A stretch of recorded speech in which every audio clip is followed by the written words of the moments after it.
instantaneous verdict of an emotion, a verdict that told him this then was his nature, this was his depravity, that the shameful desire he had never been able to conquer came to him in response to the only sight of beauty he had found, that it came with a violence he had not known to be possible, and that the only freedom now left to him was to hide it and to despise himself, but never to be rid of it so long as he and this woman were alive. He did not know how long he stood there, or what devastation that span of time left within him. All that he could preserve was the will to decide that she must never know it. He waited until she had descended to the ground, and the man with the notes had departed. Then he approached her and said coldly, "Miss Taggart, I am Henry Reardon." "Oh." It was just a small break. Then he heard the quietly natural, "How do you do, Mr. Reardon?" He knew, not admitting it to himself, that the break came from some faint equivalent of his own feeling. She was glad that a face she had liked belonged to a man she could admire. When he proceeded to speak to her about business, his manner was more harshly abrupt than it had ever been with any of his masculine customers.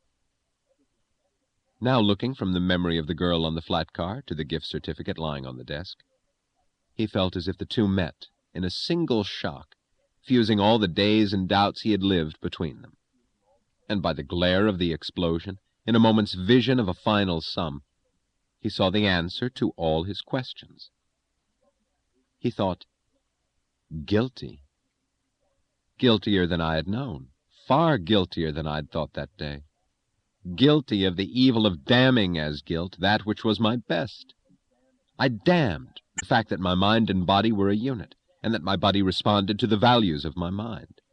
I damned the fact that joy is the core of existence, the motive power of every living being, that it is the need of one's body as it is the goal of one's spirit, that my body was not a weight of inanimate muscles, but an instrument able to give me an experience of superlative joy, to unite my flesh and my spirit. That capacity, which I damned as shameful, had left me indifferent to sluts, but gave me my one desire in answer to a woman's greatness.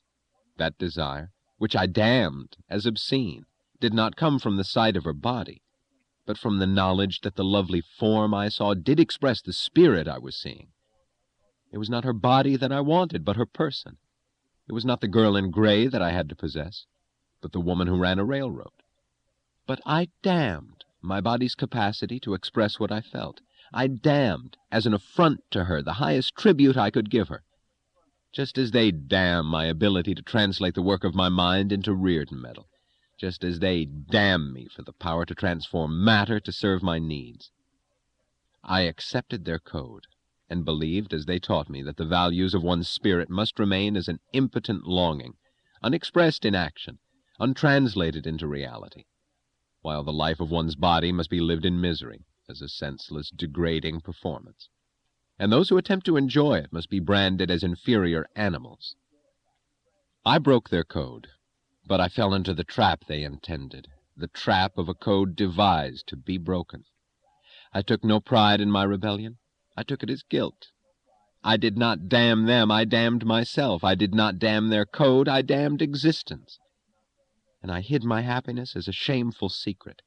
I should have lived it openly, as of our right, or made her my wife, as in truth she was. But I branded my happiness as evil and made her bear it as a disgrace. What they want to do to her now, I did it first. I made it possible.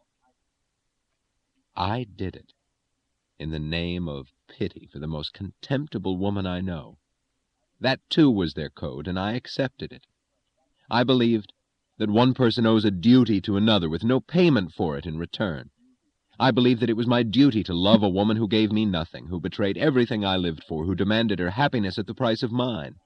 I believed that love is some static gift, which once granted need no longer be deserved, just as they believe that wealth is a static possession which can be seized and held without further effort.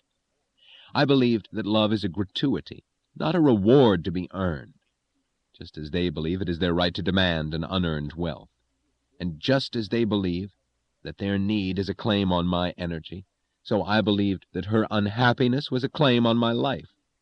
For the sake of pity, not justice, I endured 10 years of self-torture.